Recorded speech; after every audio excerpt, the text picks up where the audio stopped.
ఈరోజు Alia municipality election సందర్భంగా ప్రశాంతంగా జరుగుతున్నటువంటి ఈ వాతావరణంలో కావాలని ఒకవైపు కాంగ్రెస్ పార్టీ ఓటమి భయంతో నిన్న రాత్రి నుంచి మా బీఆర్ఎస్ పార్టీ కార్యకర్తలను ఎక్కడ పడితే అక్కడ ఇబ్బంది పెడుతూ ఎంత ఎదిరించినా కానీ మా వాళ్ళందరూ ధైర్యంగా నిల్చొని ఈరోజు ప్రశాంతంగా మధ్యాహ్నం వరకు జరిగిన తర్వాత ఇప్పుడు ఆలియా మున్సిపాలిటీలోని 7వ వార్డు పోలింగ్ స్టేషన్ 13వ నెంబర్లో దాదాపు ఒక 3 ఓట్లు వీరమల్ల నిఖిలు, వీరమల్ల వెంకటేశ్వర్లు, వీరమల్ల జ్యోతి, ఈ 3 ఓట్లకు సంబంధించి పక్కాగా వీళ్ళు అమెరికాలో ఉన్న వాస్తవం మా అందరికీ తెలుసు ఇక్కడ.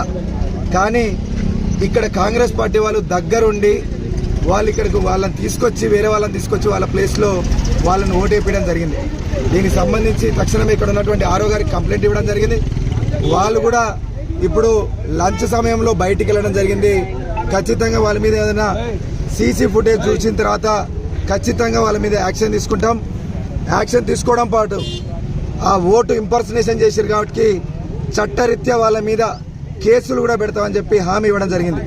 దయచేసి ఒకటే మేము కాంగ్రెస్ నాయకులకు తెలియజేసుకున్నాం, నిజాయితీగా నిష్పక్షపాతంగా జరుగుతున్నటువంటి ఈ ఎలక్షన్లో కావాలని ఒక గొడవ రేపే విధంగా ఇట్లాంటి చిల్లర చెల్లెరు మానుకోండి. ఇది జరుగుతున్నటువంటి ఎలక్షన్ ప్రక్రియకే పెద్ద సిగ్గుచేటు. అందుకని దయచేసి నిజాయితీగా ప్రజల్లో కొట్లాడదాం. ఇట్లాంటి చిల్లర చర్యలకి ఎక్కడ కూడా పాల్పడద్దు.